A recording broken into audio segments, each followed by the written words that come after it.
വൈകുന്നേരത്തെ ചായക്കൊപ്പം കഴിക്കാൻ നല്ലൊരു 4 മണി പലഹാരം ഉണ്ടാക്കിയാലോ? അതിനുവേണ്ടി കുറച്ച് വാഴയില വെട്ടി വാട്ടി മാറ്റി വെച്ചിട്ടുണ്ട്. അപ്പോൾ ഈ പലഹാരത്തിന് വേണ്ടി പ്രധാന വിഭവം നമ്മുടെ നേന്ത്രപ്പഴം തന്നെയാ.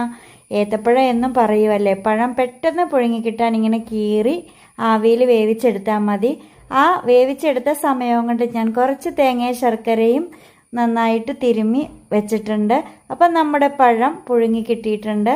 അതിതുപോലെ ഉടച്ചെടുക്കണം. അതിലേക്ക് കുറച്ച് ഗോതമ്പ് പൊടി ചേർത്ത് വെള്ളമൊന്നും ചേർക്കാതെ അതിൽ തന്നെ ഒന്ന് കുഴച്ചെടുക്കണം. അതിലേക്ക് അല്പം നെയ്യും കുറച്ച് ജീരകവും ഉപ്പും കൂടെ ചേർത്തിട്ട് നമുക്ക് നന്നായിട്ടൊന്ന് കുഴച്ചെടുത്ത് വാട്ടിയ വാഴയിലയിലേക്ക് വെച്ച് ആ ഒരു ഫില്ലിങ്ങും കൂടി വെച്ച് ഇതുപോലെ പുഴുങ്ങിയെടുക്കണം.